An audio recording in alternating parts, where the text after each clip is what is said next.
Hola a todos, muchísimas gracias por acompañarnos en este segundo Comité de Tumores Interinstitucional de la OC. El objetivo de estos comités es poder interactuar entre distintos centros, entre los distintos grupos interdisciplinarios para poder lograr un abordaje adecuado de nuestros pacientes. En esta oportunidad nos acompaña el Hospital Austral de Pilar, en la provincia de Buenos Aires, el Hospital de Alta Complejidad de la ciudad de Formosa, y el Centro Médico de Alta Complejidad de la ciudad de Salta. Le doy paso a Alexis para la presentación de los equipos y comenzar con la discusión. Bueno, buenas tardes a todos. Gracias una vez más también decirles por participar de este segundo comité, como bien dijo el doctor Damiano. Como la metodología va a ser, como todos estos comités que estamos planteando, en principio una presentación de un caso clínico que va a estar a cargo del Hospital de Alta Complejidad de Formosa, cuya médica oncóloga coordinadora es la doctora Silvana Rompato. Después va a venir la discusión por parte del Hospital Austral de Pilar, a cargo del doctor Paleta, y en tercer lugar vendría un nuevo caso clínico del Instituto Médico de Alta Complejidad de Salta, con la coordinación del doctor Argarañas, quien, bueno, después procederá nuevamente la discusión el doctor Paleta y su equipo.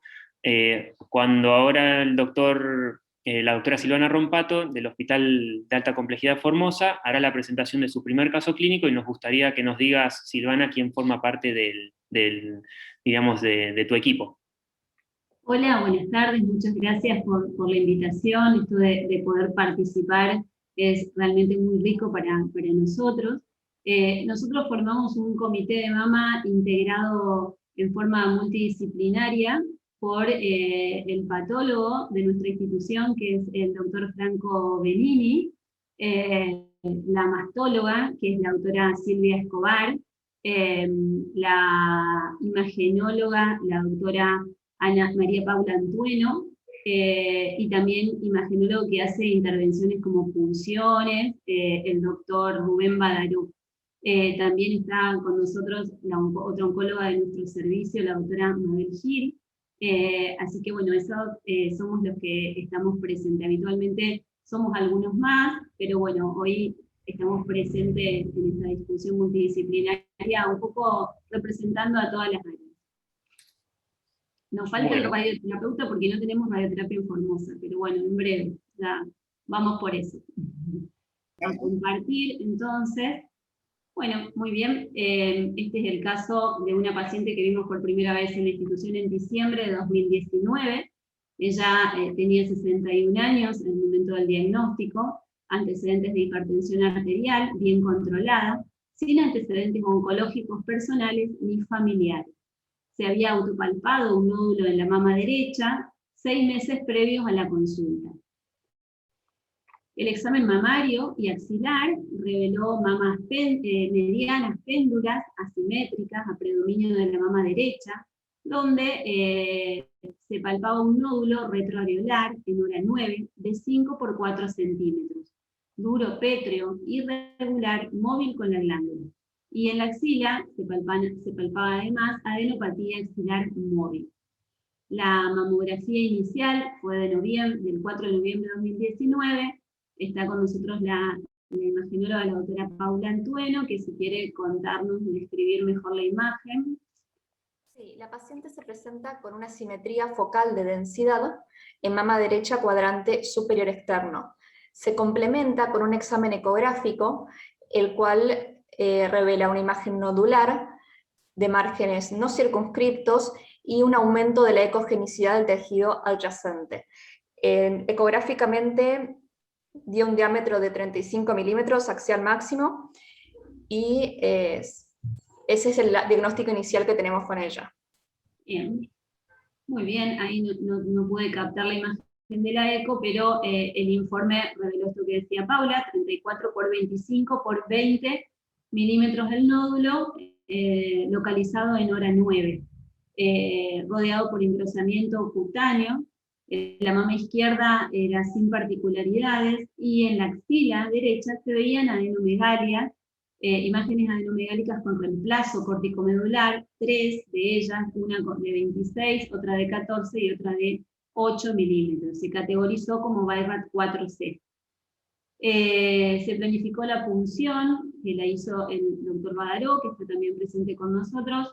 Se punzó el nódulo y la axila. El nódulo mamario, ambos dieron carcinoma lobulillar grado 2, y la inmunohistoquímica dijo que eran receptores de estrógeno, progesterona negativos, HER2 3 cruces, un Ki 67 de 40%, y además se estratificó con una pantomografía que incluyó cerebro, tórax, abdomen y pelvis, y un centellograma óseo que descartó secundarismo. Se planificó entonces quimioterapia neoadyuvante, considerando a una paciente HER2 positiva. Se eligió el esquema docetaxel carboplatino trastuzumab pertuzumab cada 21 días por 6 ciclos, iniciando el 31 de enero del 2020 y terminó el 15 de mayo del 2020.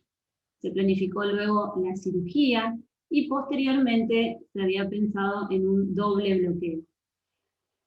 La evaluación de respuesta fue el 21 de mayo con un examen mamario, no se palpaba ya el nódulo ni las adenopatías axilares, y en la eco lo que se veía era que la lesión conocida en la mama derecha, en la localización retroareolar, evidenciaba un área difuso de aumento difuso de la ecogenicidad de 6 centímetros. Pero no se lograba identificar ya los límites de la lesión, y el examen de la axila no veía ya las imágenes de adenomegalias presentes previamente. Esta es la imagen de mamografía post-quimioterapia neoadyuvante. No sé, Paula, si quieres hacer algún comentario. Esta es la mamografía inicial que se mostró anteriormente. Esto es post-neo, que se ve una disminución de la densidad en el cuadrante superior externo de la mama derecha. Mamográficamente se fue el hallazgo. Bien. Bueno, se llevó a cabo la cirugía el 25 de junio, mastectomía derecha más linfadenectomía axilar. La anatomía patológica informó respuesta patológica completa, tanto en la mama como en la axila, y el 5 de agosto inició adyuvancia. Acá hay un corte de resumen de la anatomía patológica: 0 de 10 ganglios y sin lesión patológica en la mama. Se había estadificado nuevamente con unas tomografías al inicio de la adyuvancia, que lo único que mostró fue un seroma en el lecho quirúrgico y el resto no tenía nada. Pero el 21 de enero del 21, después del 9º ciclo de la adyuvancia con doble bloqueo, la paciente presenta convulsión tónico-clónica generalizada y es internada primero en su localidad, en el interior de la provincia, y luego derivada a nuestra institución, donde se le realizó la resonancia del cerebro, que mostró 3 lesiones, una lesión cortical y subcortical que afectaba el lóbulo occipital derecho de 4 centímetros, la otra en el lóbulo temporal izquierdo de 18 milímetros, y una tercera lesión en la fosa posterior de 25 milímetros. El resto de la tomografía, o sea, tomografías del resto del cuerpo, descartaban nuevamente secundarismo. Entonces se discutió en comité y, considerando que no hay radioterapia en Formosa, fue derivada la paciente a Fleming, en Buenos Aires, donde se le realizó radioterapia 3D en holocráneo. Se había descartado la posibilidad de la radiocirugía por el tamaño y la cantidad de lesiones. Hizo una dosis total de 3000 centigrade, terminando el 2 de marzo de este año. Entonces, las preguntas eran, primero, si continuar con igual esquema, considerando que el único sitio de recaída es el cerebro y este fue tratado. Si uno debería cambiar el esquema, considerando que ella recae intra-adyuvancia, y considerar un tratamiento de primera línea con TDM1, o optar por algún esquema que haya demostrado mayor respuesta del sistema nervioso central, como por ejemplo la patinib más capecitabina, y si tuviéramos la disponibilidad de las nuevas drogas anti-HER, si optaríamos por alguno de estos esquemas y cuál. Muchas gracias. Muchas gracias, Silvana. Ahora pasamos a la discusión por parte del coordinador del Hospital Austral, el doctor Claudio Paleta. Claudio, antes de empezar con la discusión, si querías presentar también al equipo que te acompaña. Les decía que, bueno, comenzaba por Ignacio MacLean, que es el jefe del centro mamario del Hospital Austral, y mastólogo con una amplia experiencia. Máximo Barros, que por supuesto es también conocido por ustedes, radioterapeuta, y nos acompañó y nos acompaña en el comité de mama hace muchísimo tiempo. Joana Bani, que es staff de oncología, y bueno, básicamente también se dedica a mama, está en el staff de mama. Voy siguiendo el orden como están ubicados. Guido Cefarelli, que es el jefe de residentes y futuro staff. Y allá los veo, a Luis Daveredi, veo que se han agregado a el doctor Fernando Galle, también staff, no lo había visto, de oncología clínica, y creo que no me queda nadie del grupo. Bueno, y yo que soy staff a cargo de mama, y todos me conocen, estoy en Fleming, estoy en el Austral. Como para comenzar, bueno, es una paciente con un tumor localmente avanzado de mama, donde claramente tenía indicación de neoadjuvancia. Yo lo que quería preguntarle es a Ignacio MacLean, cuando recibe una paciente como esta, cuál es su algoritmo de estudio, cómo la enfoca a una paciente con estas características. Bueno, buenas tardes a todos. Antes que nada, un placer estar acá con todos ustedes. Gracias por la invitación. Esta es una paciente con un carcinoma triple HER2 puro, con un tumor grande en la mama y axila comprometida, y nada, del punto de uno como mastólogo, cuando recibe estas pacientes, está clarísimo que son pacientes que van a neoadjuvancia. Hoy espero que a nadie se le ocurra a esta paciente intentar una cirugía del mamo, porque estas son pacientes que tienen indicación precisa y clara de tratamiento de neoadjuvante.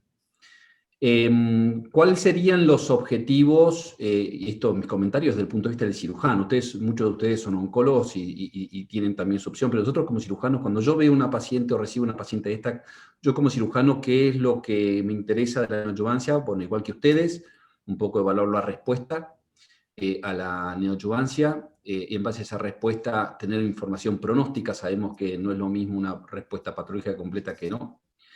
Y cuando no hay respuesta patológica completa, también eso nos va a ayudar a eventualmente a otros tratamientos posteriores, a definir otros tratamientos. Tenemos en este caso el catering, que después nos iría a otro tratamiento. Pero a mí como cirujano lo que me interesa mucho es la respuesta para evaluar un desescalamiento en los tratamientos locorregionales, ¿no es cierto? Esta es una paciente con tumor grande y axila positiva, que del vamos uno pensaría en una cirugía con una mastectomía radical modificada, sacar la mama y todos los ganglios. No obstante, hoy en estas pacientes sabemos que en gran porcentaje son las que el mayor grupo de pacientes que mayor respuesta patológica completa tienen. Podemos llegar casi al 60-70% de respuestas patológicas completas. Entonces ahí ya no sé, bueno, no sé un poco cómo es el criterio del centro allá con estas pacientes. Yo no sé si ellos piensan quizás en descalar tratamientos o no, porque en base a eso sería muy distinto un poco el enfoque, ¿no? Nosotros esta paciente, si pudiésemos descalarla para no hacer una mastectomía y para evitar un vaciamiento axilar, creo que lo haríamos sin duda. Hoy ya tenemos bibliografía que nos lo avala poder hacer una cirugía conservadora e inclusive poder evitar un vaciamiento axilar. Hoy ya tenemos el respaldo de la evidencia que nos dice.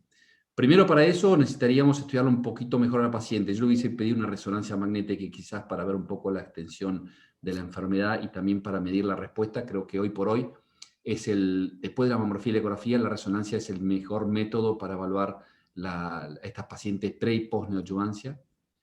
Quizás le hubiésemos puesto un clip al tumor y un clip al ganglio clipado, al ganglio punzado, para después poder localizarlos y sacarlos más correctamente, ¿no? Y si tiene una respuesta como tuvo esta paciente, quizás hubiésemos intentado un tratamiento conservador, conservar la mama, sacando el área del lecho tumoral, y eventualmente, si negativizó la axila, como parecería que fue esta paciente, intentarle un ganglio centinela un poquito post-neoadjuvancia, que es un poquito más que un ganglio centinela, ¿no? Pero a grandes rasgos este sería el primer enfoque de nosotros como cirujanos, Claudio. Perfecto. Sí, yo te preguntaba eso porque un poco cuando empezamos la charla con la doctora Rompato nos contó que no tienen radioterapia, estábamos en plena pandemia y claramente entendimos la estrategia, nos quedó clarísimo. Pero bueno, sí, era bueno por lo menos dejar sentado que en condiciones normales ese sería nuestro enfoque inicial. La paciente había sido estadificada, no tenía enfermedad a distancia y bueno, se decidió en adyuvancia. Pregunta para nuestros oncólogos, el que quiera opinar primero. ¿Qué les parece el esquema? Después voy a hacer una discusión del esquema, pero ¿qué les parece el esquema neoadyuvante? ¿Hubieran elegido antraciclinas? Es el esquema que usamos nosotros normalmente, así que me parece perfecto. Yo coincido. Acá también usamos ese esquema de TSHP, neoadyuvante, ya tenemos buenos resultados, una tasa de respuesta completa, digamos. Es un esquema con el que estamos familiarizados y coincidimos. ¿Sí? Sí, nosotros usamos este esquema hace muchos años, antes que existiera el PERTUS, hacíamos TSH en neoadyuvancia hace muchos años, por menor cardiotoxicidad, más sencillez en su uso, así que estamos muy familiarizados y después lo vamos a justificar con bibliografía. La paciente hace la quimioterapia, se opera, respuesta completa patológica. La pregunta entonces viene para Máximo Barros, nuestro radioterapeuta. ¿Qué hubiera opinado en este caso? Ya sabemos que la paciente no se podía irradiar, pero ¿qué te parece en condiciones normales? Y en este caso, ¿qué hubieras hecho, Máximo? Buenas tardes a todos. Un poco siguiendo las pautas que nos dio el doctor Stinelli de inicio, o sea, creo que el detalle sobre que no hay radioterapia en Formosa es bastante claro, ¿no? Como para en plena pandemia qué conducta tomar. Y me parece que acá estamos medios afortunados, ya que es el subgrupo de pacientes que eventualmente uno realmente, con una respuesta completa de HER2 positivo, podría omitir eventualmente la radioterapia. No tenemos todavía evidencia prospectiva que nos habilite a hacer eso, ¿sí? Pero hay varias series retrospectivas que hablan de una baja tasa de recaídas locales en ese grupo de pacientes. Dicho esto, de cualquier manera, nuestra conducta en el comité habitualmente la basamos en cómo se presenta la enfermedad de inicio, ¿sí? Y en una paciente que tiene compromiso axilar y compromiso de la mama, por más que tenga respuesta completa, de acuerdo a ese compromiso inicial definimos qué conducta va a tomar y como explicaba el doctor McLean, dependiendo de la conducta quirúrgica, ¿no? Ya sea una cirugía conservadora o la mastectomía, bueno, iremos cambiando los campos de tratamiento. Conceptualmente esa sería un poco la situación a la espera de los dos ensayos fase 3, que nos van a decir realmente qué conducta tomar. Luego una respuesta ya sea, insisto, cirugía conservadora o mastectomía, la conducta quirúrgica tomada. En esta paciente, Máximo, si la hubieras atendido en el hospital, ¿la hubieras irradiado? Sí. Esta paciente nosotros la hubiésemos irradiado teniendo en cuenta cómo se presentó inicialmente. Obviamente hay varios condimentos acá, ¿no? Plena pandemia, paciente de riesgo mayor de 60 años, una quimioterapia intensa. Hoy es fácil decir lo que irradiaba, pero en ese momento seguramente todas estas cosas pesaban, ¿no? No, Incluso, seguro. Pero, digamos, en un momento normal, esta paciente la hubiésemos irradiado, generalmente un lecho, mastectomía, más áreas ganglionares, probablemente una fosa supraclavicular más un vértice, no una axila completa.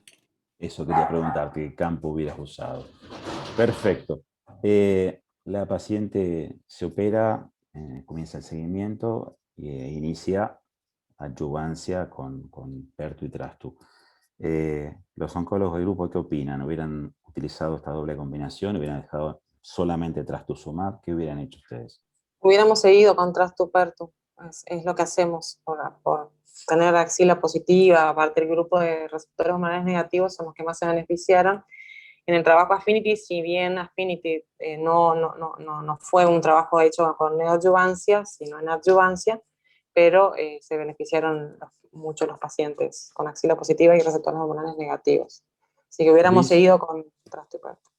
Sí, coincido plenamente con eso, con Trastu-Pertu en este caso puntual. Perfecto.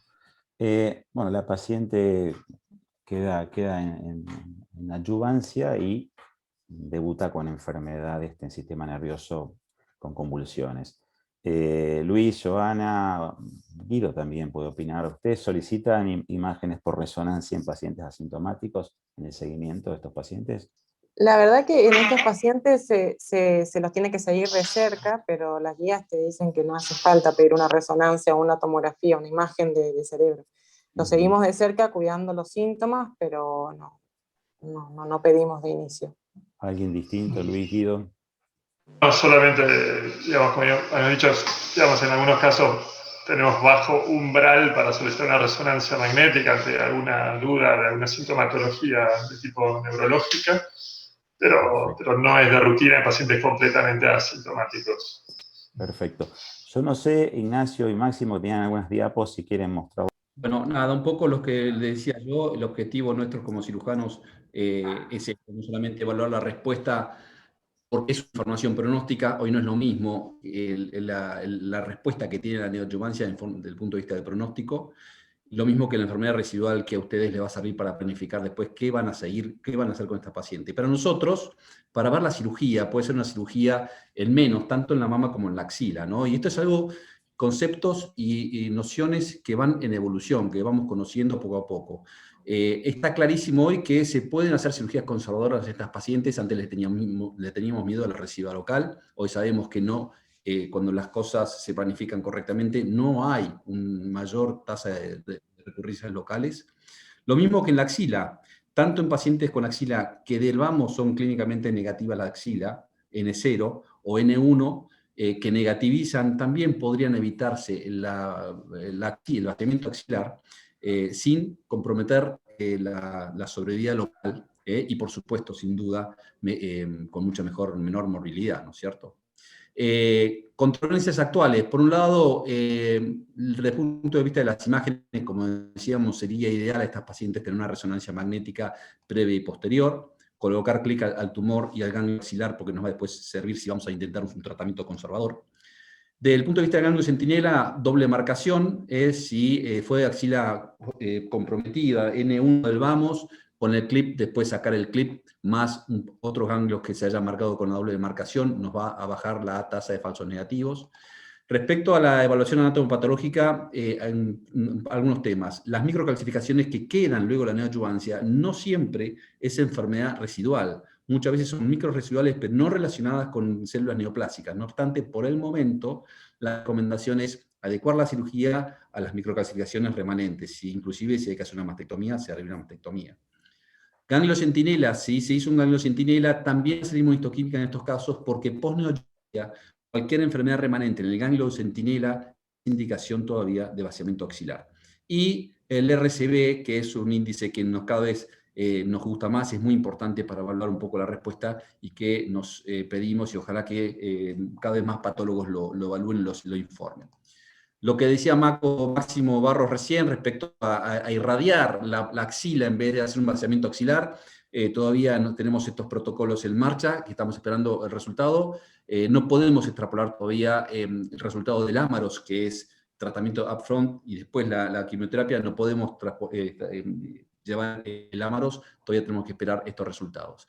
Y hay algo que se está investigando en estas pacientes que se llaman respondedoras excepcionales, que cuando vemos que negativizó por completo el tumor en la mama y en la axila, si eventualmente se podría omitir cualquier procedimiento quirúrgico. Todavía son estudios que se están haciendo, se presentó ahora hace poco en San Antonio este trabajo, que es muy interesante, pero por el momento no. Por el momento son pacientes que hay que tratarlas. Perfecto. Entonces avanzamos con el caso y la paciente hace su recidiva en sistema central y se decide la radioterapia. Debo preguntarle a Máximo qué opina del tratamiento, qué hubiera hecho él, todos de acuerdo que tenía que hacer radioterapia, qué hubiera hecho él con esta paciente con 3 lesiones, la más grande de 4 centímetros, en condiciones ideales, como primer pregunta. Y como segunda pregunta, ¿cuál es la utilidad, cuál es el control que tenemos con la radioterapia de metástasis cerebrales en una paciente ER2 positivo? Nosotros hoy en nuestro grupo hay una paciente con estas características. Tal vez me falta algún dato sobre cuál es el performance status, ¿no? Más allá que tuvo un episodio convulsivo, una crisis, si quedó muy secuelado o no. pero asumiendo que haya tenido una buena recuperación, en una paciente con 3 lesiones, nosotros le ofrecemos radiocirugía fraccionada.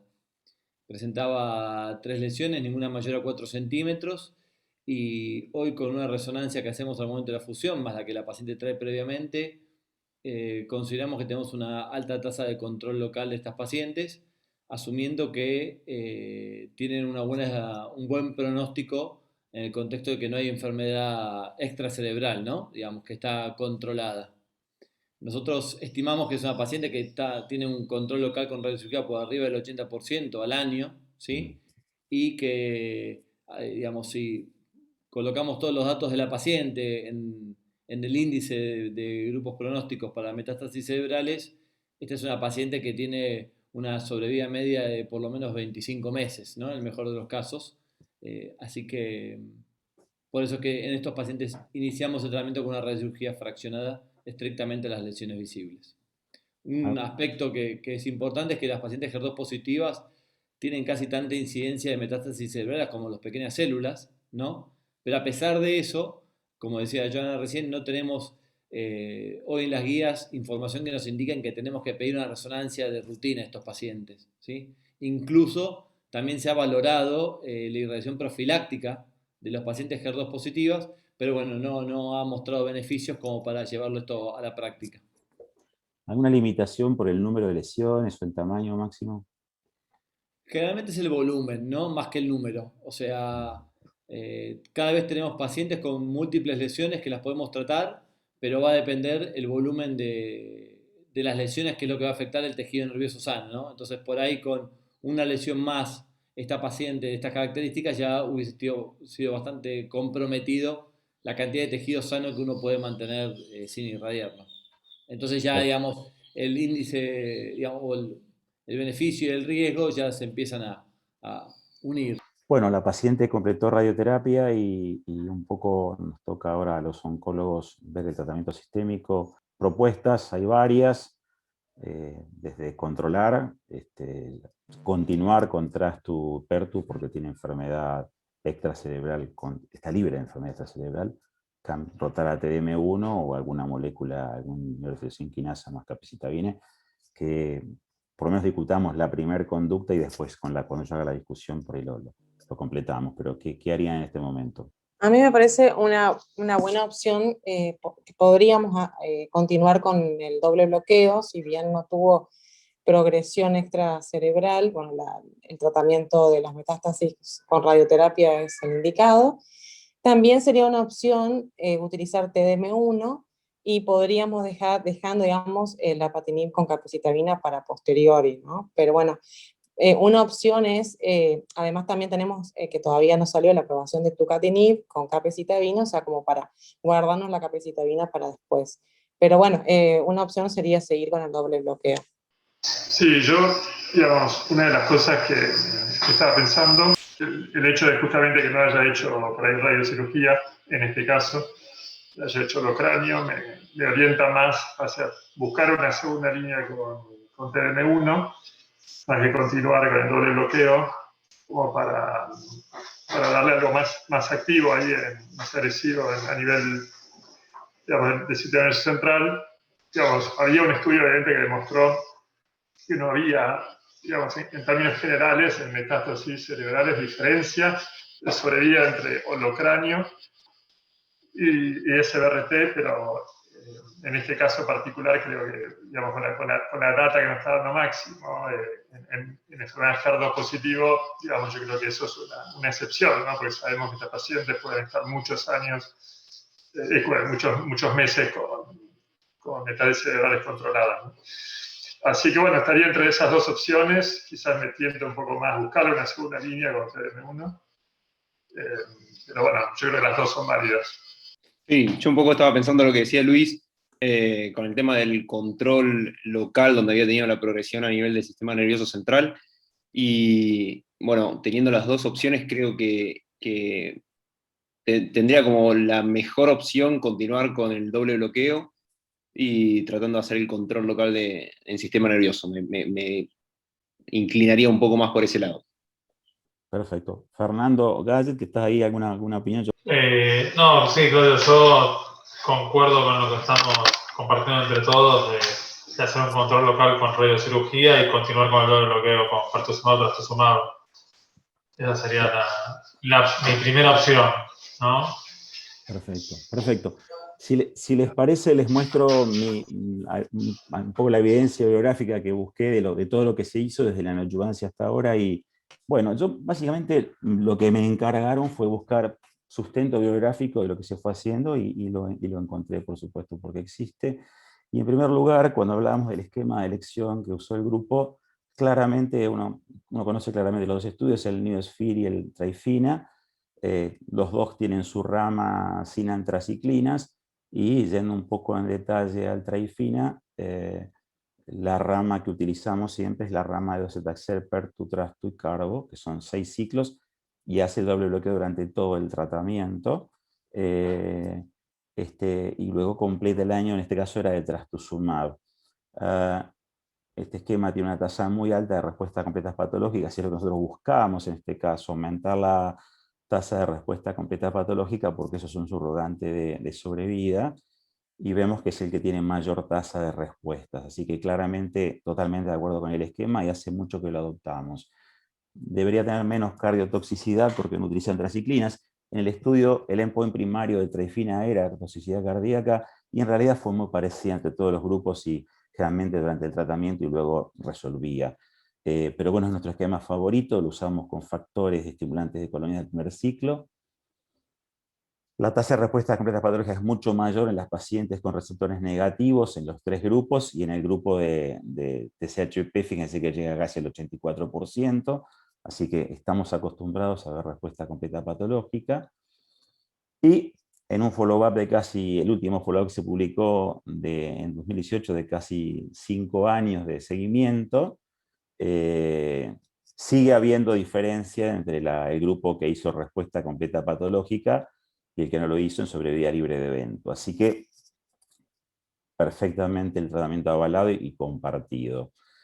Cuando mencionamos Affinity, como dijo Joana, es adyuvancia, y esta paciente hizo neoadyuvancia, pero tiene que seguir con un tratamiento, y Affinity, que fue adyuvancia, comparó trastu-pertu versus trastuzumab, por supuesto más quimioterapia, y después de su actualización en San Antonio en el 19 por Martín Picard, quedó clarísimo que los únicos pacientes que se benefician son los pacientes con ganglios positivos, y un beneficio muy chiquitito, pero eso es lo que nos avala para cuando la paciente finaliza su adyuvancia y está en respuesta completa, mantener el doble bloqueo. Así que nosotros seguimos guías generales que todos siguen, pero en pacientes con tumores mayores a 2 centímetros o axila positiva, usamos TSHP. Si tiene respuesta completa patológica, completamos un año de anti-HER2, pero mantenemos el doble bloqueo en receptores hormonales negativos o ganglio positivo. Y si tiene respuesta, enfermedad residual, TDM1. Así que, de acuerdo con todo. Pasando a compromiso del sistema nervioso central, como dijeron recién, como dijo Máximo, muy común, 30-50%, más común en jóvenes, enfermedad metastásica, receptores negativos. No hay ningún tratamiento que prevenga las metástasis, sino tratamiento preventivo. Como dijo Máximo, lo mejor es tratar de estratificarlas. Esta página, ustedes entran y ingresan los datos y estratifican a la paciente por pronóstico, y eso debería, de alguna forma, dirigir el tratamiento. No lo hacemos de rutina, pero eso existe. Hay que tener bajo umbral para pedir resonancia magnética, o sea, no hacemos resonancia de control en pacientes asintomáticos, pero ante mínimos síntomas indicamos la resonancia. El tratamiento local es el mismo que otros subtipos moleculares, ya hablamos recién, habló Máximo de la radioterapia, y tenemos claro que con una enfermedad sistémica controlada al momento del diagnóstico de las metástasis en el sistema nervioso central, no cambiamos la terapia sistémica. Esto es recomendación de ASCO. Esta paciente no entra en esa definición en realidad porque no tiene enfermedad sistémica, con lo cual es un poco más difícil la decisión. Pero claramente insistimos con el tratamiento local cuando no hay progresión de la enfermedad sistémica, y mantenemos el tratamiento. Y con eso ganamos tiempo y nos guardamos fármacos para cuando la enfermedad progrese. Y si hay progresión simultánea en sistema nervioso central y en cerebro, y sistémico, cambiamos el esquema con las guías habituales.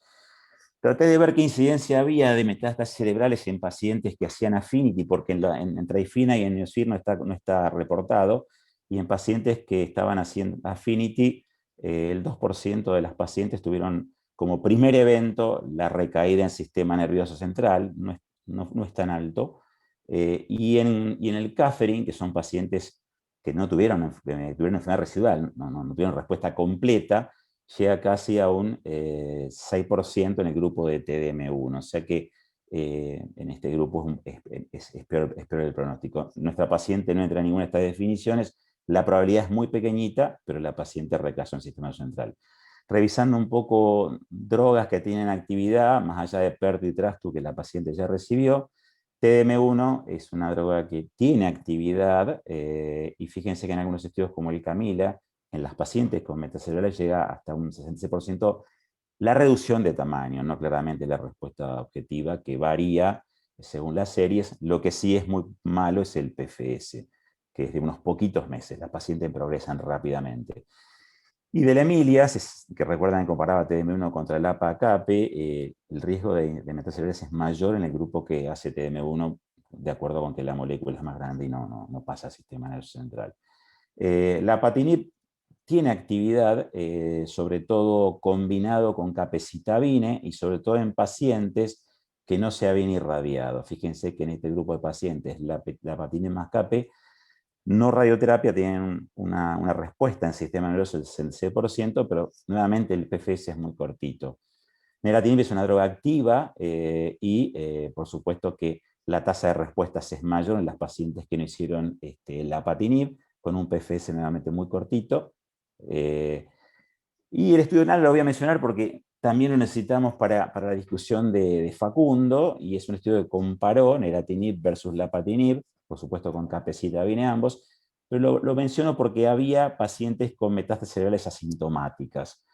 El estudio mostró un ligero beneficio en casi todos los endpoints con neratinib, pero muy chiquitito, 2 meses de PFS, que fue significativo. Las respuestas duraron un poquito más también en las pacientes con neratinib. Y quizás lo más interesante es que, recuerden que eran pacientes algunas tenían metástasis cerebrales de inicio, el porcentaje de progresiones o de necesidad de intervención en sistema nervioso fue mayor en el grupo que hizo lapatinib. O sea que neratinib es un poquito más activo que lapatinib en sistema nervioso. Las conclusiones dicen lo que dijimos recién, no vamos a perder tiempo. Y sí quiero detenerme un poquito en el estudio de tucatinib, que es el que un poco movió el tablero. Y quizás lo interesante de este estudio es que aceptaba pacientes con metástasis no tratadas o pacientes que estaban en progresión, pero que no necesitaban terapia local. Y esto es bastante novedoso para un estudio con metástasis cerebrales. Eran pacientes pretratadas, casi todas habían hecho Trastu-Pertu, tenían que haber hecho Trastu-Pertu y TDM1, y comparaba tucatinib, trastuzumab y cape versus trastuzumab más capecitabine más placebo. Fíjense que el 48% de las pacientes tenían en las dos ramas metástasis cerebrales y el 18% eran en progresión. Así que es un estudio bastante particular. En su primer reporte en 2020 se ve claramente que cuando se analiza toda la población hay beneficio en PFS y en sobrevida global, y en el grupo de pacientes con metástasis cerebrales también hay beneficio en la rama de tucatinib. Se hace un análisis exploratorio que se presentó en ASCO el año pasado, donde ellos evalúan un poco mejor la performance de tucatinib en pacientes con metástasis cerebrales y evalúan el PFS en sistema nervioso, y claramente es superior tucatinib versus la combinación sin tucatinib en cuanto al control de enfermedad en sistema nervioso y también en sobrevida global. O sea que en pacientes como esta paciente que estamos mencionando, por supuesto progresada, las líneas que ya dijimos, tucatinib prolonga la vida, fíjense, 18 versus 12 meses. Estos son datos difícilmente imaginados. Y en pacientes con metástasis activa, que es lo que les comentaba recién, pacientes con enfermedad en progresión, fíjense que también es superior, y fíjense la sobrevida media de 20 meses contra 11 meses, lo cual esta droga va a ser muy útil, todavía no está aprobada, y justamente en la paciente que tenemos deberíamos tratar de llegar a la aprobación de otra forma para que ella no pierda esta droga. La respuesta intracraneal llega casi al 50%, y dos palabras de trastuzumab deruxtecan, porque es un conjugado anticuerpo-droga que en el estudio Destiny, que fue un fase 2, mostró, primero que datos muy, muy impresionantes en pacientes muy pretratadas, fíjense el PFS, fíjense la respuesta, pero lo más interesante fue el análisis del estudio en metástasis cerebrales, donde la tasa de respuestas en metástasis cerebrales fue 58%, cuando la respuesta global de todo el grupo era 60%. O sea que también esta droga es promisoria para pacientes con metástasis cerebrales. Y el PFS en pacientes con metástasis cerebrales es casi igual o superior al de todo el grupo de pacientes. Yendo a la paciente, yo creo que la opción puede ser mantener Trastuzumab con controles muy cercanos de resonancia magnética, viendo si puede bajar la dosis de corticoides, si tiene una rápida mejoría. O sea, considerar nuevos tratamientos locales que puedan mantener el control de la enfermedad sin necesidad de cambiar la terapia sistémica, pero ante la duda la pasaría a TDM1.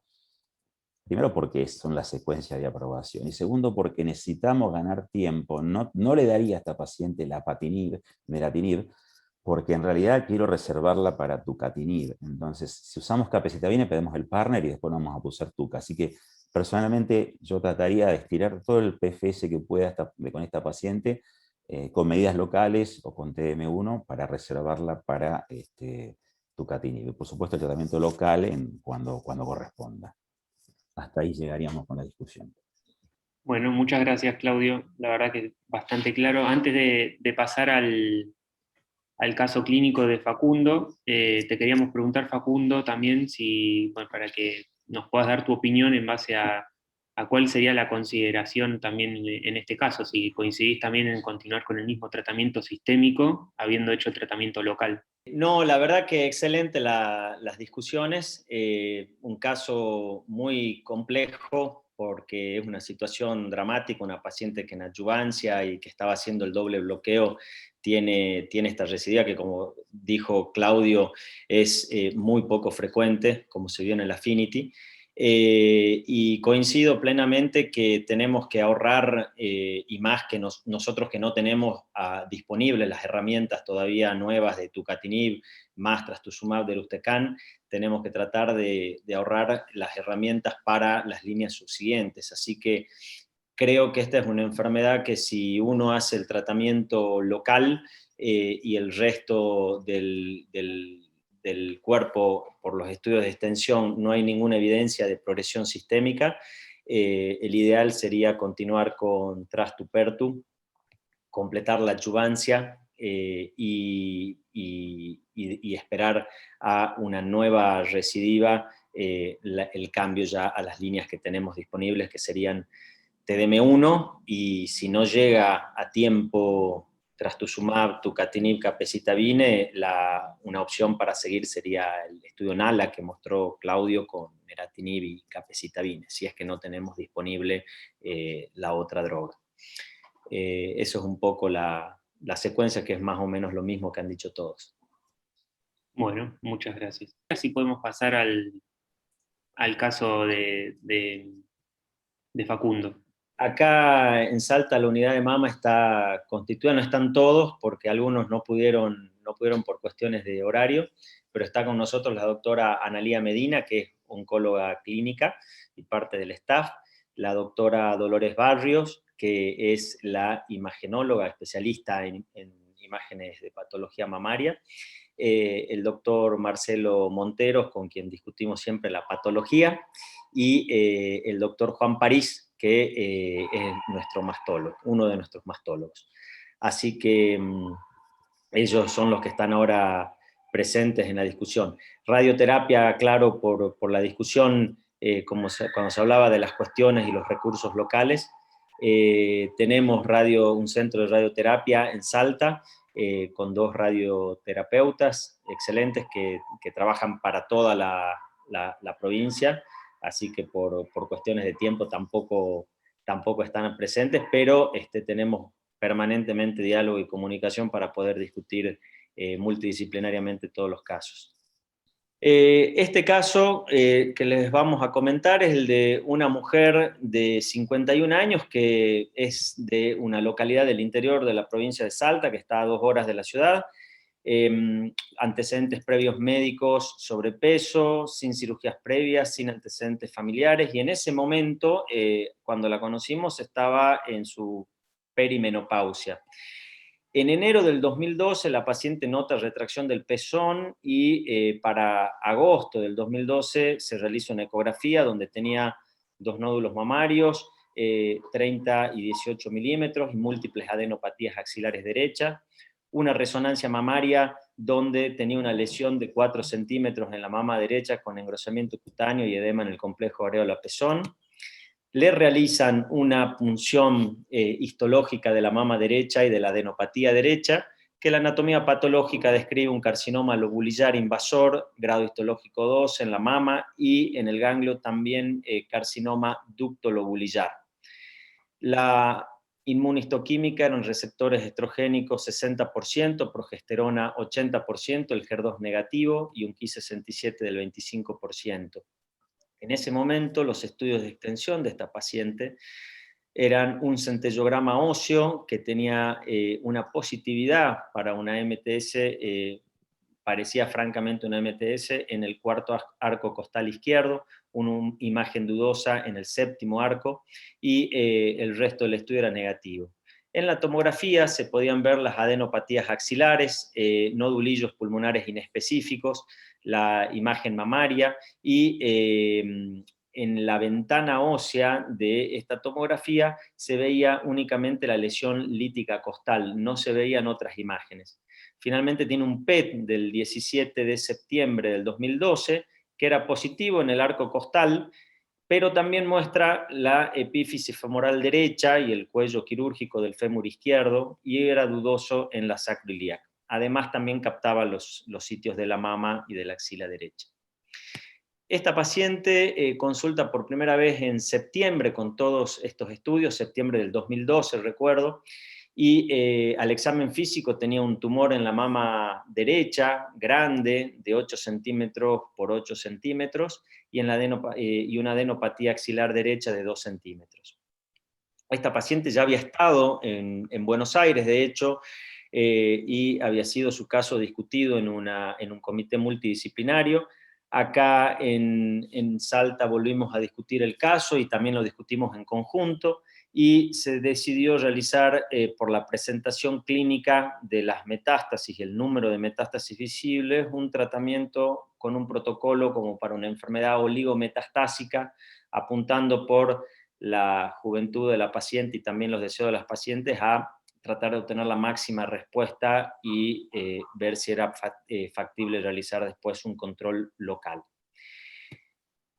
En septiembre del 2012 inicia un primer ciclo de quimioterapia con AC, doxorubicina, ciclofosfamida, que completa 4 ciclos, y luego sigue con docetaxel por 4 ciclos, y agrega luego denosumab por las metástasis óseas. En una resonancia de control que se hace ahí al principio, se ve que en realidad lo que mostraban el centello, tomografía, PET por resonancia magnética cambiaban y habían múltiples lesiones focales en la médula ósea de las vértebras lumbares, sacroilíacos y ambos fémures. Tenía desde lesiones puntiformes hasta lesiones de 20 milímetros, que era la mayor en la articulación femoral derecha. La paciente completó su esquema de quimioterapia, como les dije, y realizó un PET de control, que ese PET era negativo, es decir, que las imágenes positivas iniciales en este PET habían negativizado el metabolismo, y por tomografía computada persistía la imagen en la cuarta costilla y en el fémur izquierdo. Los nodulillos pulmonares, que eran inespecíficos, se mantenían iguales. Y en control, en la ecografía y mamografía mamaria, se veía un área residual de 9 milímetros aproximadamente. Nuevamente se discutió esta paciente la conducta a seguir, y se decidió no hacer cirugía, sí se decidió un control local con radioterapia en la mama derecha y en las áreas ganglionares, y luego siguió tratamiento con tamoxifeno. Y no se hizo tratamiento dirigido de las lesiones estas, en teoría oligometastásicas, porque como les mostramos con la resonancia magnética, eran más de las que se veían inicialmente. La paciente inició en julio del 2013 tamoxifeno y siguió con el denosumab. En junio del 2014, casi un año después, suspendió denosumab por trastornos, dolores en los implantes dentarios, tuvo un cuadro como una celulitis, sospechamos posible osteonecrosis de la mandíbula, por lo cual hizo tratamientos locales y suspendió, y eso cedió todo el cuadro. En mayo del 2015, la paciente se realiza un centellograma óseo que es positivo en múltiples sitios, además que tenía un foco de captación importante en la mandíbula, compatible con este antecedente que había tenido durante el denosumab. Por tomografía computada, múltiples lesiones hepáticas, la mayor de casi 4 centímetros. Así que en ese momento, con esta progresión de enfermedad hepática y ósea, en mayo del 2015, se decide rotar de tratamiento, y en junio del 2015 inicia una nueva línea con bloqueo hormonal, con everolimus exemestane, poniendo en contexto, en ese momento todavía no teníamos disponibles los inhibidores CDK4/6, así que estuvo con everolimus exemestane inicialmente a 10 miligramos, pero desde el ciclo 7 con una reducción a 5 miligramos de everolimus por la toxicidad, y realizó 22 ciclos, casi 2 años, con respuesta que obtuvo fue enfermedad estable. En abril del 2017 tiene progresión de la enfermedad en hueso, con una enfermedad hepática estable.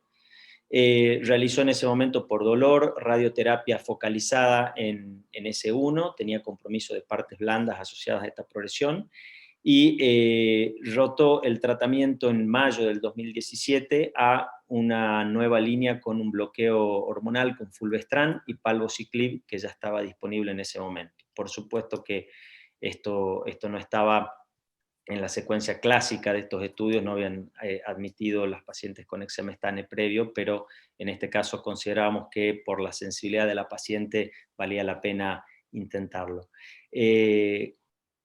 Este tratamiento, la paciente tuvo rápida respuesta clínica, respuesta bioquímica por el marcador, y enfermedad estable por tomografía y centellograma óseo, casi un año, 12 ciclos de tratamiento. En ese momento, cuando tuvo la reexposición ósea y no habiendo ningún problema a nivel mandibular, decidimos reexponerla nuevamente a denosumab, que realizó 10 aplicaciones. En junio del 2018, un año después de palbo-fulvestrán, la paciente en la tomografía de control tiene aumento en el número y tamaño de las lesiones hepáticas, y también aparece un engrosamiento a nivel del colon y ascitis, y las múltiples lesiones óseas que eran mixtas estaban sin cambio. Se realiza una videocolonoscopía donde se ven úlceras superficiales a nivel del ángulo hepático, que la anatomía patológica confirma que había una infiltración extrínseca por un tumor pobremente diferenciado, que la inmunistoquímica confirma era de estirpe mamaria. En junio del 2018 inició una primera línea de tratamiento con quimioterapia con capecitabine. La paciente ya había usado antraciclinas y taxanos en la quimioterapia que hizo inicialmente en el 2012, y en este momento se buscaba una quimioterapia sin alopecia por la actividad laboral de la paciente. Con capecitabine la paciente obtuvo una respuesta parcial hepática y peritoneal, desaparición de la citis y una respuesta completa bioquímica con un marcador normal que se mantuvo durante 28 ciclos de tratamiento hasta junio del 2020, o sea, 2 años después, se ve una progresión de la enfermedad a nivel de hueso, con la respuesta parcial a nivel hepática y peritoneal, y una respuesta bioquímica completa por el marcador, una paciente que estaba en performance 0. En ese momento decidimos continuar con capecitabine porque lo único que estaba progresando era, y lentamente en ese momento, era el hueso, y solicitamos una biopsia líquida. Discutimos con la paciente los pros y los contras de realizar los testeos genéticos con NGS. La paciente decidió que quería avanzar por ese camino, en lugar de seguir con una quimioterapia estándar, y realizamos un Foundation Liquid, que acá podemos ver en esta imagen la presentación de las alteraciones genómicas a la izquierda, que tenía una mutación del ESR1 que es totalmente compatible con la biología de los tratamientos que hizo la paciente, o sea que es una mutación de resistencia a los inhibidores de aromatasa generalmente. Acá a la derecha muestra que podía haberse utilizado fulvestrán como tratamiento, pero esta paciente ya había recibido fulvestrán previamente por 1 año. Una mutación en KRAS que no tenía un target accionable con drogas. Y lo que fue muy interesante fue esta mutación en el ERB2, que inicialmente también venía asociada con la posibilidad de utilizar distintas drogas como pertuzumab, TDM1, trastuzumab deruxtecan, neratinib, pero en la investigación de esta mutación discutimos el caso y vimos que era una mutación de resistencia y que además estaba asociada con resistencia no solamente a trastuzumab, sino que habían otros reportes de posibles resistencia a otros inhibidores anti-HER2, excepto por neratinib.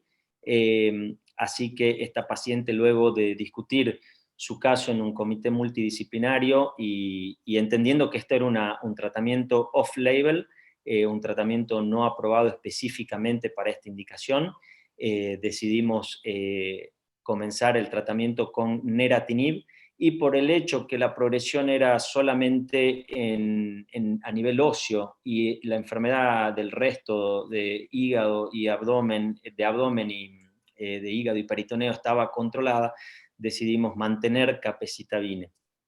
Así que la paciente tuvo demoras para el inicio del tratamiento, obviamente porque era un tratamiento de alto costo, que inicialmente se comenzó en forma particular, pero luego fue cubierto por la obra social ante la evidencia de la respuesta. Pero para las demoras cuando inició el tratamiento, la paciente tuvo un deterioro clínico importante, con una marcada progresión, un deterioro del performance status, y en agosto del 2020, el año pasado, vemos esta marcada progresión de la enfermedad ósea con mucho componente lítico, enfermedad hepática y peritoneal estables, y solo había un leve derrame pleural izquierdo nuevo. Realizó radioterapia en L2 y cadera izquierda porque las lesiones eran de riesgo de fractura y por el dolor que tenía la paciente.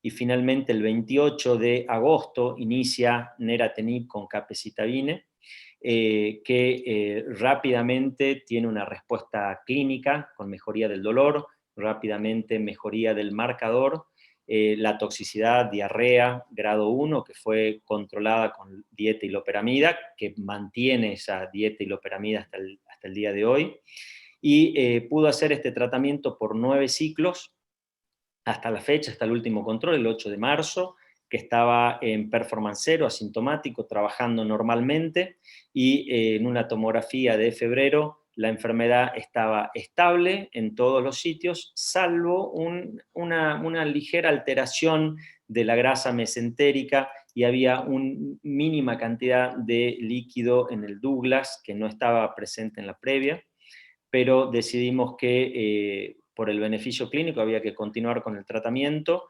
y un nuevo control precoz. que de hecho coincide justo hoy que la vi a la paciente y está clínicamente sin ascitis, con el peso estable y circunferencia abdominal sin cambios, así que está por hacer un ciclo más de tratamiento, ya va a ser el 11º ciclo y ahí va un nuevo control.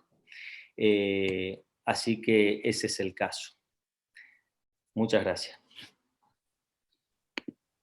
Gracias, Facundo. La verdad que, bueno, bastante complejo y completo, ¿no?, el caso. Así que ahora le vamos a dar la palabra a Claudio nuevamente para que nos pueda discutir acerca de este caso. Y perdón, Claudio, por el caso. No te perdono. Bueno, muchas gracias. Lo bueno es que me obligaste a estudiar algunas cosas que no estudio habitualmente. Bueno, yo voy a tratar de reproducir un poco lo que hicimos en el otro caso y en realidad había entendido que estaba progresando. De todos modos, no cambia la última diapositiva porque te ayudamos a pensar qué hacer cuando progrese. Bueno, es un caso muy complejo, me resultó interesante el enfoque inicial, después la resonancia tiró un poco por los aires el concepto de intentar alcanzar, digamos, de oligometástasis, pero fue interesante pensarlo, y más en esa época donde no disponíamos de niveles de SDK ni que hoy tenemos, por ejemplo, para este escenario. La primera pregunta entonces es para los oncólogos, en ese momento, con una paciente probablemente oligometastásica, 4 metástasis óseas reportaban, buena condición general. ¿Qué les pareció la idea de qué hubieran hecho? ¿Hubieran intentado con esta paciente buscar respuesta a estado NED y luego intentar operarla, tratar las metástasis? Recordemos que SBRT tenemos desde hace 5 años, así que no había en esa época, pero bueno, pensemos qué hubieran hecho ustedes con esta paciente en ese momento. Me parece bien la opción de quimioterapia. En ese momento, 2012, no estaba aprobado los inhibidores. Hay que tener en cuenta que hoy en día, pacientes que no tienen obra social, seguimos haciendo quimioterapia, en hospital público, por ejemplo. Pero bueno, está bien la opción, y después continuar con tamoxifeno, o sea, con hormonoterapia está muy bien. No me quedó claro por qué le habían suspendido el denosumab, o sea, algún problema dentario, pero... Sí. Sí, tuvo un cuadro que inicialmente sospechamos una posible osteonecrosis de la mandíbula. Y después, cuando tuvo esta progresión, que no lo mencioné, creo, en el caso, pero el año pasado, como fue tan generalizada y con tanto componente lítico la progresión ósea, la reexpuse a ácido zoledrónico cada 3 meses. El último fue en febrero, pero la paciente la vi hoy y está de nuevo se le cayó un implante dentario. Tiene de nuevo, hizo todo como una celulitis que requirió antibióticos, o sea que reacciona a su mandíbula específicamente con estas drogas, así que... Sí, directamente no hay que ponerla, claro, y sí. Y otra pregunta también, en el momento que eligieron para control local, ¿no?, de la mama, la radioterapia, en ese momento todavía se hacía. Hoy en día sabemos que no está indicada la cirugía de mama en el caso de metastásico, pero optaron, o sea, discutieron la posibilidad quirúrgica, por ejemplo, porque hicieron radioterapia en la mama. Sí. La conducta de inicio con ella había incluido la posibilidad de una cirugía mamaria. Eso fue antes de que inicie con la quimioterapia. Y luego, durante el tratamiento y la aparición de esa resonancia magnética, esa resonancia cambió la percepción de la paciente, que se la consideró una paciente metastásica, estándar, no oligometastásica, y eso influyó en las conductas que se tuvieron posteriori, que fueron las que dijeron no a la cirugía, y sí a un tratamiento local con radioterapia, que es totalmente discutible, porque si el paciente está en respuesta a los tratamientos, no hay evidencia al día de hoy que nos diga que le va a ir mejor, y más después del trabajo que se presentó en ASCO el año pasado, que justamente buscaba responder la pregunta de cirugía en el tumor primario en pacientes y que fue negativo el estudio, de hecho que en los subgrupos de riesgo como las triple negativo incluso era peor. Así que en ese momento, que es, ¿cuánto? Ya estamos viejos, che, 2012 son como 9 años. Se decidió nuevamente una paciente en excelente estado general, 50 años, joven, y potencial beneficio, decidimos ir por el control local con radioterapia. La pregunta entonces para Ignacio MacLean es, Ignacio, tu postura ante el control, ante la cirugía en pacientes metastásicas. Esta es una paciente que también conocimos nosotros, compartimos las primeras etapas de la enfermedad, una paciente con una metástasis, con cáncer de mama con metástasis de inicio, y que pasó 2012-2013, ¿no es cierto? Ahí la información que nosotros teníamos de evidencia era bastante parcial y muy distinta a lo que hoy sabemos, ¿no? Que un poco lo que recién mencionaban y que les voy a mostrar. En ese momento nosotros nos preguntamos qué lugar tenía la cirugía en estadio 4, si esta cirugía iba a tener un beneficio en la supervivencia, o si era simplemente para paliar síntomas, si había que operarla, qué cirugía hacer, y hasta qué punto uno podía hacer una cirugía, inclusive si se podía hacer una reconstrucción mamaria. Hasta pocos años antes teníamos dos trabajos contradictorios, uno el de la India y el otro de Turquía. El trabajo indio decía que no había ningún beneficio en operar a estas pacientes, mientras que un trabajo turco después dijo que había una evidencia en las pacientes que se operaban con enfermedad metastásica estable y que se operaban podrían tener un beneficio. Estaba un poco controvertido la evidencia hasta, como mencionamos recién, se presentó el año pasado en ASCO este trabajo. Todavía creo que no está el escrito, el publicado, el manuscrito, pero muy interesante, como decía recién Facundo, se comparó pacientes que luego del tratamiento con quimioterapia, la enfermedad metastásica estaba estable, se randomizó un grupo a continuar su tratamiento sistémico y otro grupo a un tratamiento local. Tratamiento local que era siguiendo las pautas de pacientes con cáncer mama temprano, no metastásico, o sea, tratamiento en la mama, en los ganglios y eventualmente radioterapia. Esas pacientes fueron seguidas. El endpoint primario sobrevida global, fíjense, no hubo absolutamente ningún beneficio en sobrevida de estas pacientes, tanto pacientes con metástasis óseas únicamente, o pacientes con metástasis viscerales, o también pacientes metástasis óseas y viscerales. En todos los subgrupos, ningún subgrupo hubo beneficio en cuanto a sobrevida. Lógicamente sí, en el tiempo a la progresión locorregional hubo beneficios en las pacientes sometidas a cirugía, lógicamente pues se les sacó el tumor, y las pacientes que no se sacó el tumor no hubo una progresión, pero esto no implicó mejor impacto en la sobrevida. Y lo que decía Facundo recién, inclusive en las pacientes triple negativas que fueron operados, evolucionaron peor porque se entiende que esas pacientes al operarse difirieron cierto tratamiento sistémico que le hubiese ayudado. Entonces, hoy en base a esto está claro, tenemos claro que en pacientes con enfermedad sistémica el tratamiento locorregional no contribuye a prolongar la sobrevida, que sí se justificaría como medida paliativa en pacientes con tumores grandes que por ahí siguen progresando y puede esto tener un impacto negativo, un deterioro en la calidad de vida, tumores que se ulceran, que sangran. En ese caso, por ahí uno podría pensar o plantear alguna medida locorregional. En estos casos, ¿qué tipo de cirugía? Bueno, lo que sea necesario, e inclusive podrían aplicarse procedimientos oncoplásticos que no estarían contraindicados y que pueden ayudar a la calidad de vida de estas pacientes. No sé si esto es claro, Claudio. Sí, sí. Eduardo, no sé si vos querés aportar algo. Sí, yo quería preguntarle a Eduardo que nos dé su aporte y su opinión, y si tiene alguna experiencia para compartir. No, bueno, gracias y saludos a todos. Pero no, básicamente la verdad que creo que eso es lo que hay hoy para decir. Casos individuales, uno podrá actuar a veces, que eso a veces algunos trabajos hablan de eso, de consideraciones individuales en el paciente como para tomar en conjunto, que puedan hacer tomar caminos diferentes, pero no, sí, no tengo algo concreto para discrepar con lo que acaba de decir Ignacio, la verdad, estoy completamente de acuerdo.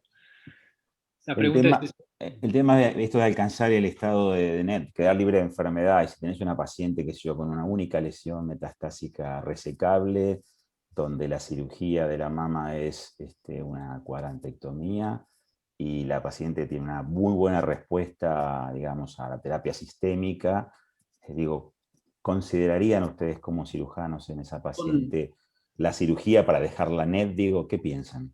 Son situaciones muy difíciles, Claudio, porque es la misma paciente la que viene a nosotros como cirujanos pidiéndonos que le saquemos el tumor. Ellas creen que sacándole el tumor se van a curar. Y sistemáticamente todas las pacientes nos vienen a decir, por favor, doctor, quiero que usted me opere porque si usted me opera me va a ir mejor. La verdad que la evidencia que hoy tenemos, inclusive en pacientes con una sola metástasis estable en el tiempo, hoy la evidencia dice que si la operamos no vamos a darle ningún beneficio en términos de sobriedad global. Podemos mejorar calidad de vida, podemos mejorar algunas circunstancias, pero si la paciente la que vamos a operar porque queremos darle la queremos dar curación, la respuesta hoy es no, no le vamos a dar curación.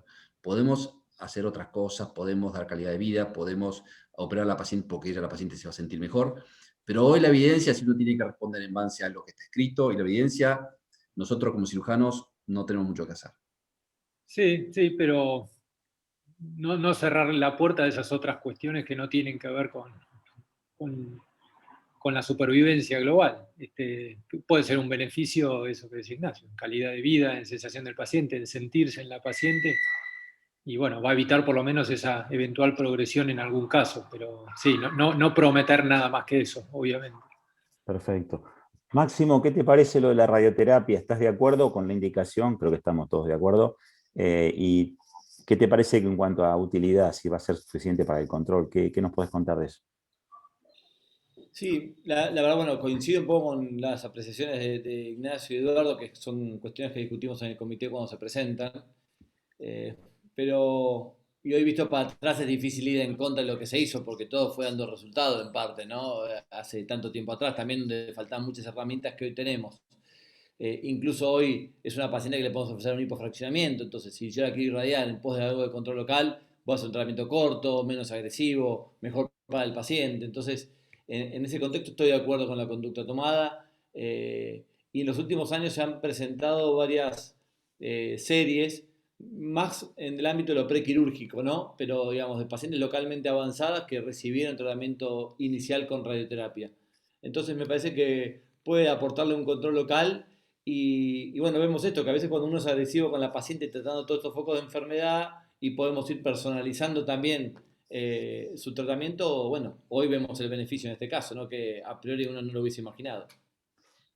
Sí, yo creo que no hay duda que cuando el primario está puesto es más difícil la decisión. Si es una paciente que tiene metástasis oligometastásica con el primario ya tratado, es un poco más fácil la decisión de ir por terapia sistémica y tratamiento local de las metástasis que si tiene el tumor primario puesto, ¿no es cierto? Y en ese sentido ya tenemos experiencia con SBRT en el centro, digamos, en radioterapia de metástasis, y probablemente, bueno, eso se vaya difundiendo mucho más. Yendo a la terapia sistémica, yo creo que no hay duda que fue exitoso el enfoque porque la paciente lleva 9 años y digamos que con una calidad de vida buena. Tenía algunas características que vamos a ver después, que eran la forma de presentación, ella un 4 de novo y tenía, además alcanzó el estado de NED con la quimioterapia, que sabemos que eso es el mejor pronóstico, pero bueno, no hay duda que el manejo fue correctísimo porque la paciente está a 9 años bien, digamos. Para los oncólogos, ¿qué les pareció la indicación de everolimus exemestane? Recuerden que no había CDK4/6 en una paciente con progresión hepática. ¿Les asustó un poco la indicación? ¿Lo hubieran hecho? ¿Hubieran considerado una variedad de quimioterapia? A mí me pareció muy interesante el caso, sobre todo considerando la evolución de los tratamientos tanto sistémicos como a nivel local y estas discusiones que se fueron dando en el tiempo, por lo menos para nosotros como por ahí como oncólogos más jóvenes, nos sirve muchísimo ver un poco el desarrollo de estas terapéuticas. En cuanto a lo que decís, Claudio, me parece que bueno, la toxicidad de los inhibidores de mTOR como everolimus y de la hormonoterapia como exemestáneo, obviamente, por lo menos a mí me da un poquito de, por ahí de prurito el tema de la toxicidad hepática y lo que pudiese llegar a presentar. Pero me parece que el manejo fue el adecuado y creo que es lo que hubiésemos hecho también nosotros, por lo menos en la institución en la que estamos. Perfecto. Fernando, viste que la paciente en el 17 rota fulvestrant palvo. ¿Qué te parece? ¿Qué te parece la indicación? ¿Hubieras hecho lo mismo? ¿Venía de hacer exemestano everolimus? Y yo creo que teniendo en cuenta en ese momento de la historia en el que estábamos, no le hubiera querido privar de un inhibidor de CDK, así que se lo hubiera ofrecido quizás como fulvestrant. ¿Sí? Joana, ¿le hubieras pedido a esta paciente una... La pregunta muy difícil, la más difícil. ¿Le hubieras pedido a esta paciente una plataforma, un perfil genómico tumoral integral como hizo? A mí, o sea, me parece perfecto lo que hizo Facundo, muy bien, se desenvolvió con la paciente. La verdad Podés que opinar de algo distinto, no se va a enojar.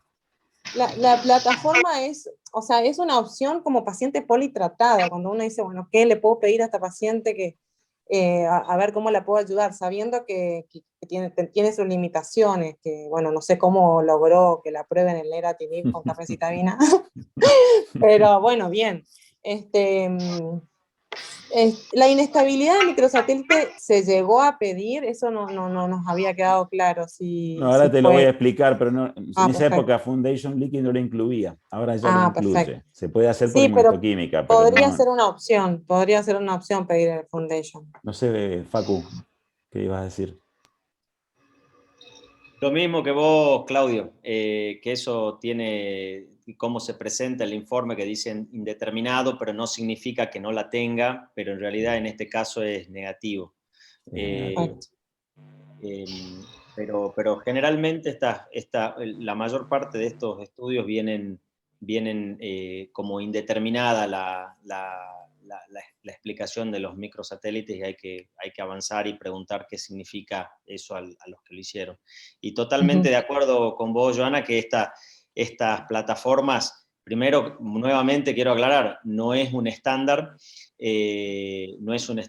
pero es algo que creo que la oncología está caminando lentamente, y lentamente por una cuestión de costos de las plataformas y de los tratamientos que tienen asociados, y también entender que son plataformas que cuando uno se las pide a los pacientes, en este caso en particular es porque habíamos agotado toda la parte más importante de tratamiento que tiene ella, que es el bloqueo hormonal. Sabemos que el tratamiento quimioterápico de las pacientes que son luminales no es tan exitoso como el tratamiento o el bloqueo hormonal, y los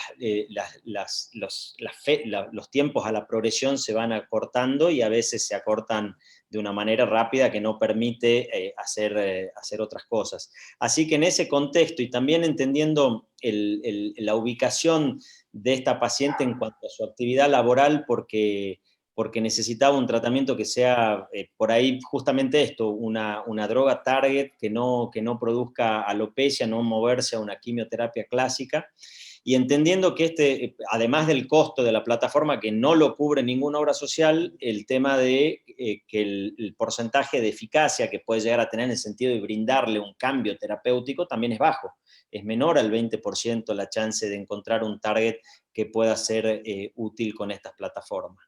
Así que totalmente de acuerdo con el comentario, que eso todo obviamente tiene que estar muy charlado con el paciente antes de pedirlo. O sea, uno tiene que entender qué es lo que está pidiendo, para qué, y el paciente lo tiene que entender también perfectamente. Y en este caso en particular tuvimos suerte, porque se encontró esta mutación que además, si uno no lee, el otro problema de esto es que también hay que tener los comités, que desgraciadamente nosotros no los tenemos acá en nuestro equipo, un comité molecular de tumores. Estas plataformas y estos informes son complejísimos y requieren un estudio luego de la mutación en sí, que bueno, nosotros tuvimos que estudiar bastante cuando nos llegó este resultado para poder decidir qué tratamiento, porque si nos guiábamos solo por la listita de de drogas que venían enumeradas, uno se podría sentir tentado a darle una droga aprobada, fácil, como era el TDM1, y para esta mutación en particular, el TDM1 era probablemente resistente. Así que bueno, tiene su complejidad el pedido de la plataforma y también después la interpretación de la misma. Y en este caso, como les digo, tuvimos suerte que bueno, es un ejemplo que el tratamiento dirigido logró controlar una progresión de clones resistentes óseos, mientras que la capecitabine siguió controlando la enfermedad que estaba visceral, en peritoneo y en el hígado. Que también esa fue una discusión en su momento, había que rotar a la nueva droga target y suspender capecitabine, o había que combinarlas a ambas. Bueno, por suerte decidimos combinarlas en su momento. A los oncólogos, cuando esta paciente progrese, ¿la tratarían según el Foundation Liquid o harían una línea de tratamiento convencional de las habituales para cáncer de mama? Yo creo que podríamos optar, no sé qué te parece, Facundo, ya con quimioterapias que tenemos, muchas líneas de quimioterapia. Me parece que iría más a hacer quimioterapia monodroga, que tenemos varias opciones. Fernando. Sí. Ella, la progresión, tiene todas las opciones, porque tiene muchas opciones de monodroga para hacer, pero hay una de las preguntas que por ahí les puedo hacer a ustedes para ver qué opinan, es si esta paciente estaba sin progresar a nivel del hígado y el peritoneo, progresó el hueso con clones que eran resistentes, que respondieron a neratinib. Si la progresión de esta paciente mañana es hueso estable, o sea que no está en progresión con neratinib, y progresa el hígado o el peritoneo, que seguramente estaría progresando a capecitabine. Ahí se plantea el problema porque uno sabría que capaz que neratinib no lo tendría que suspender, pero bueno, difícil dar neratinib en combinación con otra quimioterapia estándar que tiene que hacer la paciente. Es muy difícil eso, Facu, y por ahí sería mucho más fácil si la paciente progresara en hueso, en algún sitio que uno podría tratar con ese DRT. Al revés, sí, eso lo hacemos en pulmón, en mama, un sitio único, por ahí óseo o pocos. En ese caso, seguramente le pediríamos a Máximo que la vea y que trate de irradiar los focos, pero al revés, con progresión visceral es difícil saber cuál es la droga que tenés que suspender. Yo creo que no podríamos sostener la indicación. Fernando, Guido, ¿qué haría nuestra paciente cuando progrese? Y yo creo que sí, que utilizaría tratamiento más estándar de quimioterapia, que tiene muchísimas opciones. Es más, hasta hizo taxanos hace 9 años, entonces también se le podría ofrecer un taxano, que le puede llevar mucho beneficio, y empezar a partir de ahí probar con todas las opciones que tengamos a medida que vaya progresando, ¿no? Que lamentablemente sabemos que las progresiones son cada vez más, progresa cada vez más rápido una vez que empieza a progresar la quimio. Correcto, el PFS es corto. ¿Y Guido, lo mismo? Sí, completamente, Claudio. Un poco lo que pasa con estas plataformas por ahí genómicas, donde por ahí la accesibilidad o las mutaciones drogables no son tan accesibles, y la quimioterapia estándar sigue siendo útil en este tipo de pacientes. Perfecto. No, yo, algunos conceptos, pero básicamente cuando la enfocaron a la paciente como oligometastásica me pareció interesante, porque no todas las pacientes con cáncer de mama metastásico tienen el mismo pronóstico, y hay factores que claramente se asocian al pronóstico. Es como enfermedad metastásica de novo, su tipo molecular, y puse al final alcanzar el estado de NET con tratamiento, que esto incluye quimioterapia, cirugía, radioterapia, lo que se necesite para que la paciente alcance el estado de NET. Y un poco eso fue lo que ellos pensaron. Sabemos que las pacientes mejores candidatas para el tratamiento local de las metástasis son aquellas con oligometástasis, buen performance, largo intervalo de progresión y alta probabilidad de resecarlas o de irradiarlas a todas. Si uno no puede tratar todas las metástasis en forma local, no tiene mucho sentido. Y este es el trabajo que siempre mencionamos, del cual voy a mostrar nada más que el concepto, que es un trabajo, la clásica serie del Anderson, donde ellos muestran que aquellas pacientes que alcanzan el estado de NED, muchos usan el término 4-NED, pero no todas serán 4, algunas serán recaídas, esas pacientes que alcanzan el estado de 4-NED con terapia sistémica y local podrían tener una mejor evolución. Y lo muestran en sus curvas, donde vemos que las pacientes que alcanzan el estado de NED tienen mayor sobrevida. Esto por ahí tiene que ver con otros factores, pero claramente alcanzar el estado de NED mejora la sobrevida de las pacientes. Y estas son las pacientes que más probablemente pueden alcanzar el estado de NED, estadio 4 de nuevo, un solo sitio metastásico y cirugía del primario. Bueno, todo esto ya se revisó nuevamente.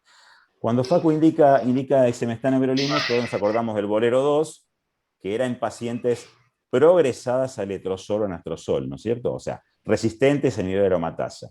Y todos conocemos las curvas donde prolonga la PFS algunos meses, el agregado de everolimus, y no modifica la sobrevida. Pero nos olvidamos del bolero 4, y esta paciente no era resistente a nivel de aromatasa, esta paciente estaba con tamoxifeno. Eso hace que la respuesta que tuvo haya sido tan buena, y no sé si fue el exemestano o el agregado del everolimus o la combinación, pero esta paciente no es la paciente típica del bolero 2, sino que es una paciente que califica más para el bolero 4, que eran pacientes en primera línea, no progresadas en aromatasa. Y en estas pacientes, cuando uno ve exemestano, letrozol, perdón, no era everolimus, pero digamos, nivel aromatasa más everolimus, fíjense la PFS, no tiene nada que envidiarle a cualquier estudio con inhibidores de SEDK. Así que esta paciente tuvo una muy buena respuesta y un PFS, fue un PFS largo, fue estable, como dijo Facu, pero esta paciente no era resistente a inhibidores de aromatasa. Y fíjense la respuesta, que llegaba a una respuesta, una tasa de respuestas muy alta, parecida, y un beneficio clínico parecido al nivel de SEDK. Luego Facu la rotó a Palbo fulvestrán, y todos conocemos el Paloma, y básicamente sabemos que mejora la PFS de las pacientes y el agregado de Palbo al fulvestrán, y en toda la población no hubo beneficio en la sobrevida, y solo hubo beneficio en las pacientes sensibles a hormonoterapia. Cuando uno compara con los otros estudios en primera línea que tienen beneficio en sobrevida, claramente las pacientes del estudio Paloma que hacen Palbo fulvestrán tienen peor pronóstico porque la mayoría, un porcentaje muy alto, había hecho quimioterapia previamente. Y cuando uno compara esos estudios, lo que tiene que fijarse es en la PFS de la rama control, porque claramente cuando peor es la rama control, peor es la población y de peor pronóstico de la población que entró en el estudio. Y claramente en el Paloma el PFS era muy diferente a los otros estudios porque era una población de peor pronóstico. Cuando uno compara estudios, lo que tiene que comparar es el hazard ratio, porque eso indica claramente el beneficio del tratamiento, y el hazard ratio es igual en los tres estudios. La diferencia es que el Paloma tenía diferente población. En cuanto al perfilado, son conceptos generales que todos conocemos, que tienen para qué queden mencionados, pero para qué pedimos un perfilado con NGS para conocer biomarcadores de respuesta a inmunoterapia, TMB y MSI. En Argentina no hay ningún fármaco aprobado con TMB, solo con MSI, esto lo podemos determinar de otra forma, así que en ese sentido podemos reemplazarlo por inmunistoquímica o por PCR. Para tener hallazgos genómicos relevantes digamos, del tumor de nuestro paciente, que puedan ser eventualmente alteraciones accionables, targets, para conocer si es candidato a un estudio por perfil genómico, y también el estudio nos dice dónde está el protocolo, y para ver si podemos aplicar terapias con beneficio aprobadas para el perfil del paciente, o sea, indicaciones off-label, pero que con ese perfil genómico sirvan. En líneas generales, no hay evidencia de que podamos utilizarlo para guiar el tratamiento, no hay estudios randomizados.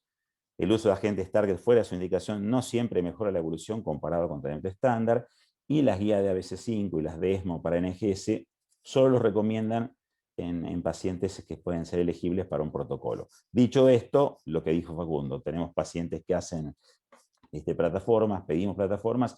NCN en realidad lo pone solo para determinar el TMB, para la indicación agnóstica de pembrolizumab, y no lo coloca en otra indicación. La paciente hizo este foundation, que ya no es el que se hace ahora, con 70 genes, y que no incluía TMB. El que se hace ahora es en Argentina, que tiene 324 genes, e incluye el TMB. Y en cuanto al resultado, ya lo dijo Facu, pero la mutación del gen de HERB2 genera una activación de la vía, digamos, de la tirosina quinasa, o sea, la vía se activa, y la tirosina quinasa se pone activa, y eso debe generar proliferación. A su vez se asocia a la presencia de atrasto y a la patinib, y a su vez, como en este caso, puede coexistir o no con la sobreexpresión y la amplificación del gen. Esta paciente no tenía ni sobreexpresión ni amplificación, y tenía la vía activa por esta mutación. Digamos que respondió, y yo creo que hay que mantener la respuesta, hay que mantener la droga hasta que agote su respuesta, y después la gran pregunta es si uno tratarla por Foundation o usar un tratamiento estándar. El Foundation que tenemos es una foto del tumor y de sus genes antes del agente target, o sea, fue antes de que recibiera neratinib. No sé si es la misma ahora, si uno pudiera lo repetiría, pero eso no se puede. Y creo que sería difícil justificar una una nueva línea basada en esto. Así que puse un listado de las drogas disponibles, pero por un orden, digamos, aleatorio. Creo que debería seguir con quimioterapia. Y como dijo Facu, el Molecular Tumor Board es muy importante. Y bueno, en algunos centros uno puede ir como invitado y presentar sus casos. Así que vos ya sabes, Facu, que en Fleming hay uno, así que sería interesante que lo lleves cuando tengas que tomar una decisión. Bueno, no sé si hay algún comentario más que quieran hacer. Fue amplia la discusión de Claudio y del equipo del Austral. Les quiero agradecer a los 3 centros por la participación, por habernos compartido sus casos, sus opiniones. Esto seguramente impacta este aprendizaje en el día a día con nuestros pacientes. Así que, de nuevo, muchísimas gracias por participar en este comité y bueno, los esperamos para los próximos.